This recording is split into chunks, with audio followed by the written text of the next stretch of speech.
Assalamualaikum warahmatullahi wabarakatuh. Salam sejahtera untuk kita semua. Perkenalkan saya Benge Tutagaul Esos MAB.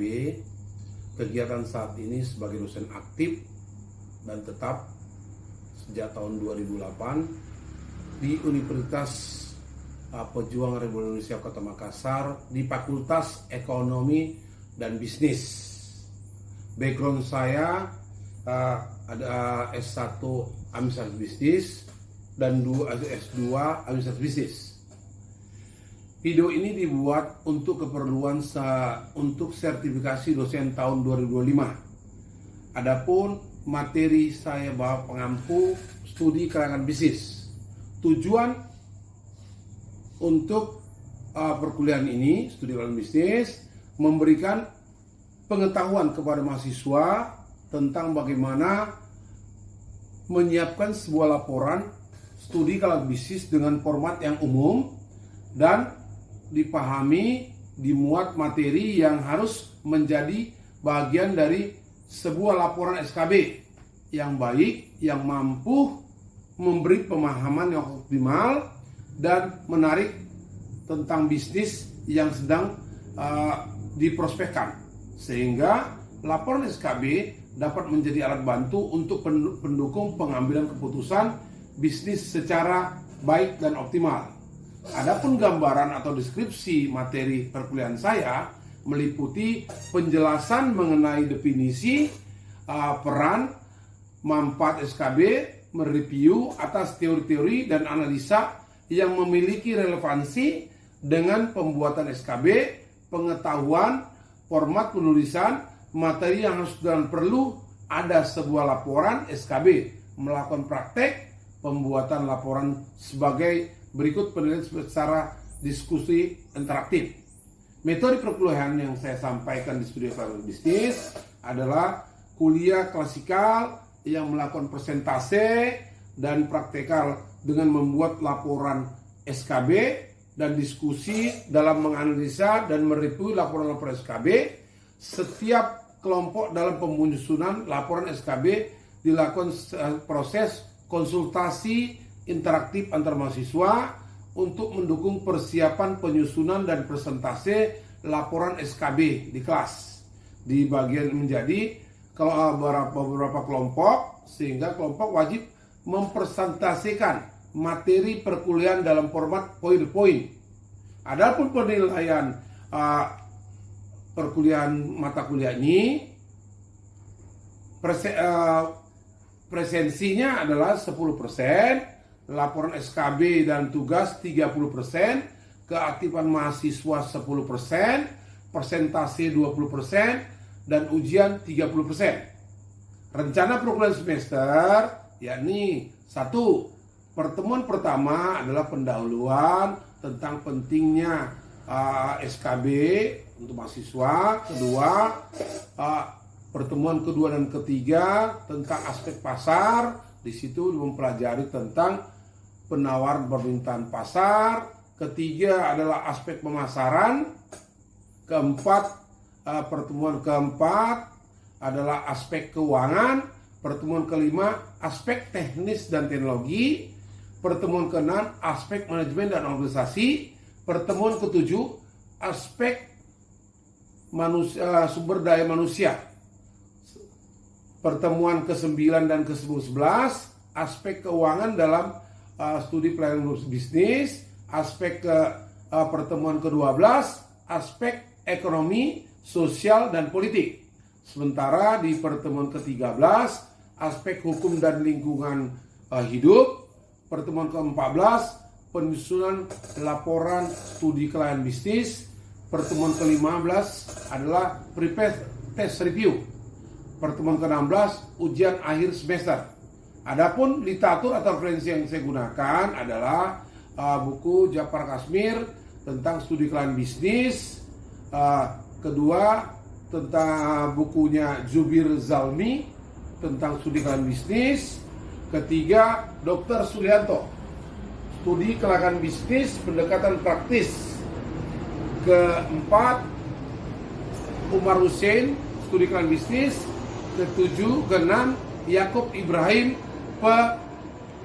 studi iklan bisnis. Selamat pagi. Bismillahirrahmanirrahim. Assalamualaikum warahmatullahi wabarakatuh. Hari ini kita memasuki materi kita yang kedua tentang pasar ya. Bagaimana pasar itu sendiri terketahui ya. Jadi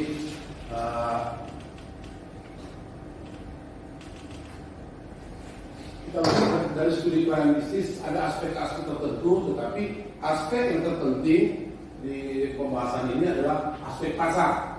Nah, kita harus memahami tentang pengertian pasar. Apa sih pasar tersebut ya? Terus ada juga dalam pasar itu ada teori permintaan dan penawaran atau demand dan supply ya. Coba kita lihat ya. Jadi pengertian pasar, pengertian harga, pengertian permintaan dan permintaan, dan pengertian penawaran dan penawaran ya. Nah, sekarang kita masuk di bagaimana sih, apa sih pasar tersebut gitu ya. Pasar ya, dari pasar adalah suatu tempat atau proses interaksi antara permintaan atau pembeli, penawaran atau penjual dari suatu barang atau jasa yang tertentu, sehingga akhirnya dapat mendapat harga, keseimbangan harga atau equilibrium harga. Jadi harga keseimbangan ya. Jadi dari arti proses mempertemukan antara pembeli dan penjual, itu pasar ya. Jadi menurut isi pasar bisa dibedakan ada pasar tradisional, pasar raya, pasar abstrak ya, seperti kalau pasar abstrak itu seperti e-commerce, nggak kelihatan tapi barangnya ada ya. Pasar konkret itu pasar yang nyata ya. Terus ada juga namanya toko swalayan dan toko sembada.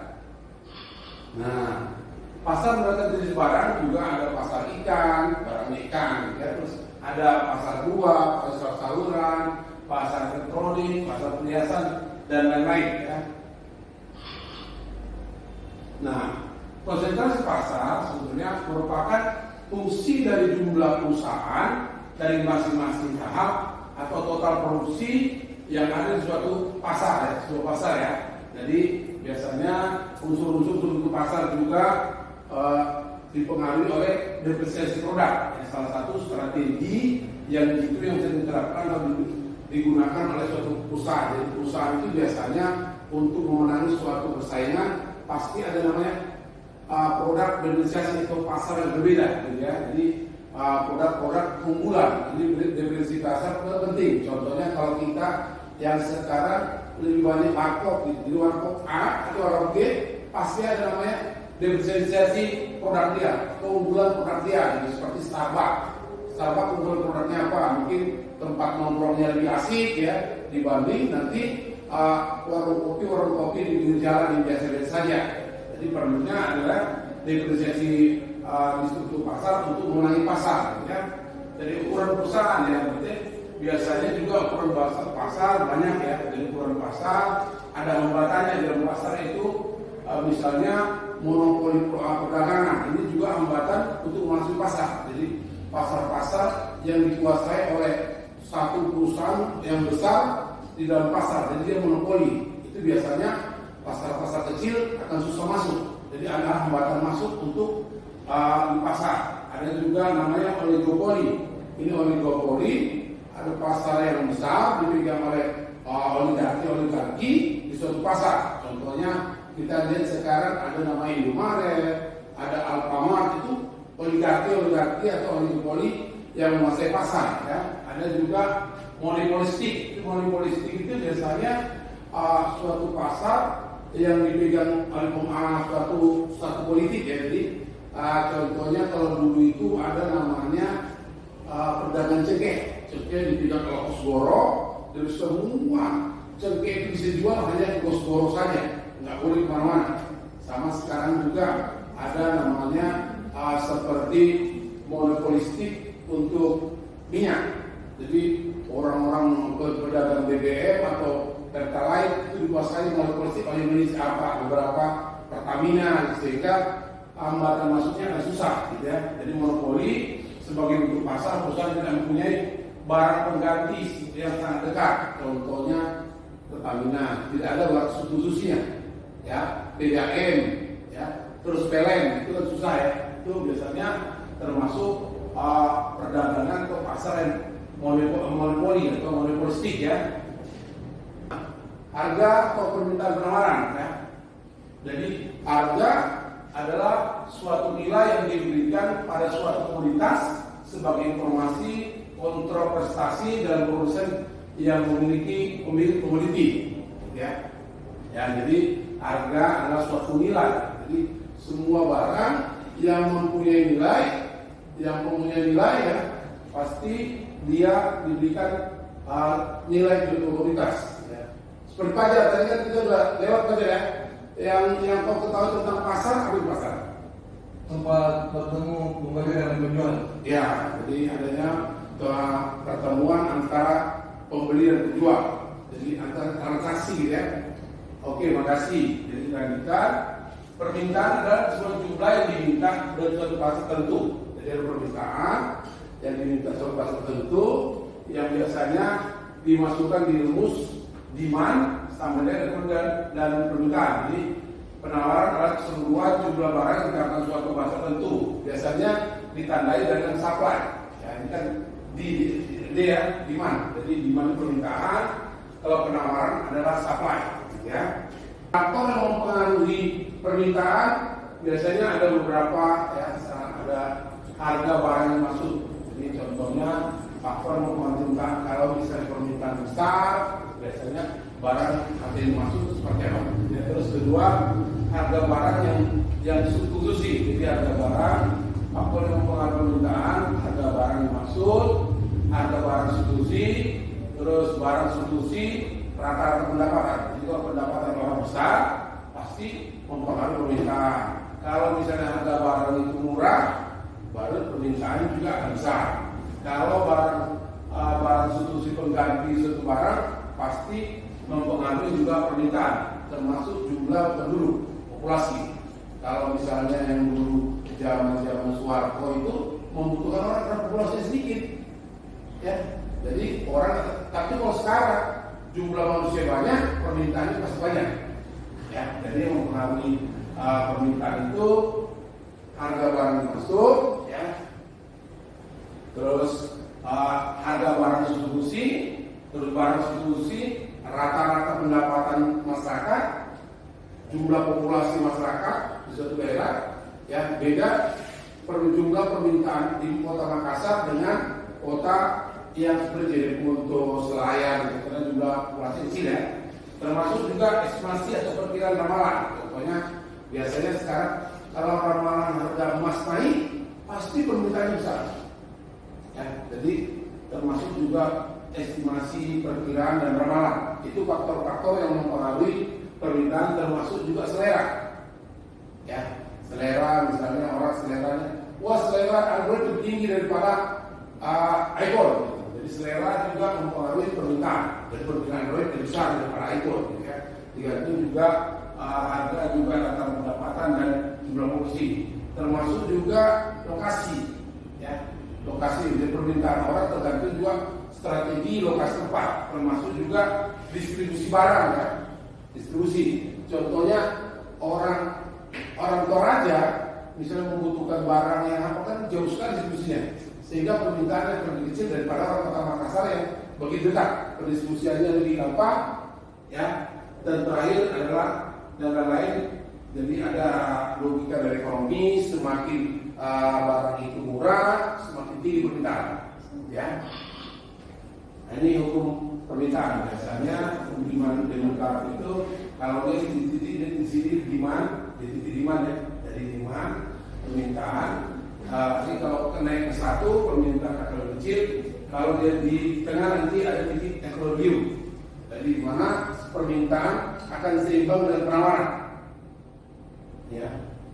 Jadi efeknya mempengaruhi efek substitusi, barang pengganti dan efek pendapatan.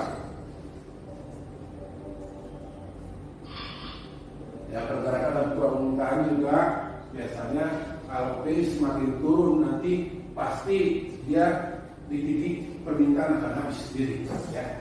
Jadi titik permintaan di mana itu akan semakin kecil. Selama harga barang itu harga barang pemasaran permintaan, maka permintaan hanya bergerak sepanjang berupa yang bersangkutan dari A, B, C, D. Gitu ya. Ini juga bergeser akibat penambahan ada jumlah yang diminta, ya, bergeser ke bawah akibat ada pengurangan dari yang diminta. Ini kan P, ya, permintaan, penawaran, kesimpulannya, ya. Nah, faktor-faktor yang mempengaruhi penawaran tadi permintaan kan, ya.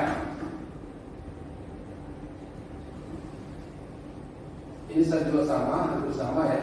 Jadi faktor-faktor yang mempengaruhi penawaran adalah harga barang yang masuk, ya, terus harga substitusi, terus struktur biaya atau harga bahan baku, ya. Kalau bahan bakunya lebih mahal pasti mempengaruhi penawaran. Penawarannya lebih kecil, ya.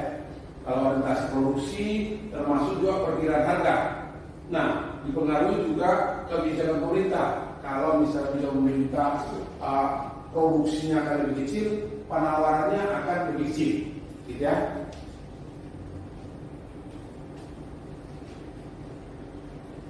Siapa yang paham tentang apa sih yang memahami faktor-faktor yang mempengaruhi permintaan?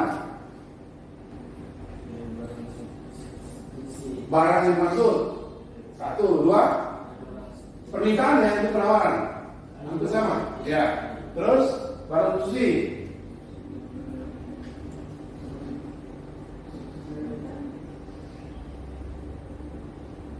rata-rata pendapatan, jumlah populasi, terus selera, ya, itu dari permintaan. Kalau penawaran memang harga barang yang masuk juga, tetapi dia sudah ada di situ struktur biaya atau harga bahan bakunya. Harga bakunya mempengaruhi penawarannya. Kalau bahan bakunya mahal, pasti penawaran kecil. Kalau bahan bakunya murah, penawarannya akan lebih besar, ya. Jadi orientasi produksinya juga dilihat dari sisi penawaran dan kebijakan pemerintah juga, gitu ya. Ini kurvanya hukum pelaku penawaran, ya. Saat paling kurva biasanya dia akan lurus ke bawah, ya. Ini bila harga P naik maka penawaran QS relatif akan naik, ya, gitu ya. Jadi kalau P naik, kalau P turun, QS-nya akan dia turun ke bawah, ya, penawarannya. Ini juga pergerakan hukum penawaran, ya. Jadi kurva penawaran bergeser ke arah bawah.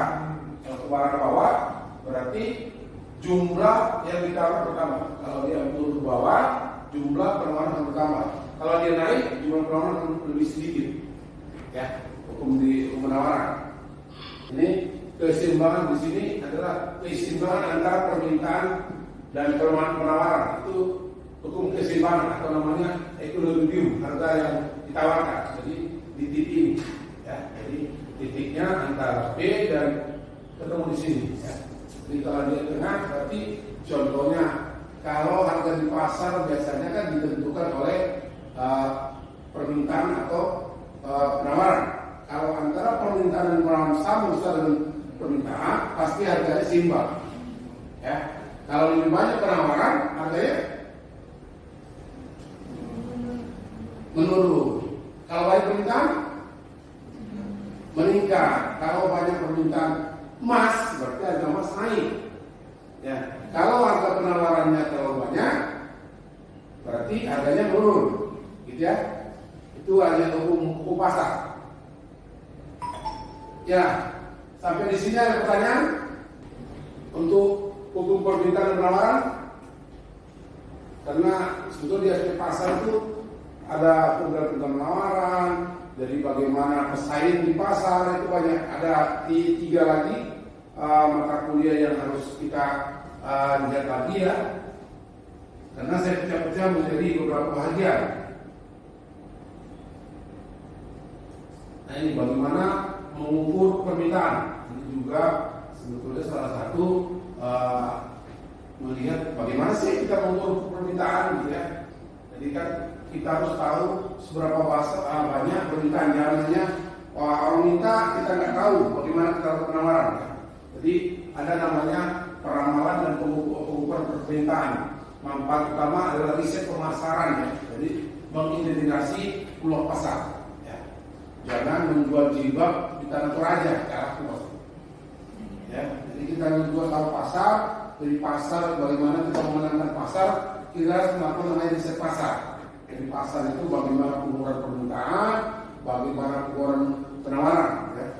Contohnya kalau kita buka warung kopi, kita harus tahu ya, berapa populasi di sini, jumlah orang di sini berapa banyak. Ya, kan? Terus barangnya ada nggak diferensiasi produknya, keunggulan produkmu. Ya. Sehingga kita bisa berbisnis di sini.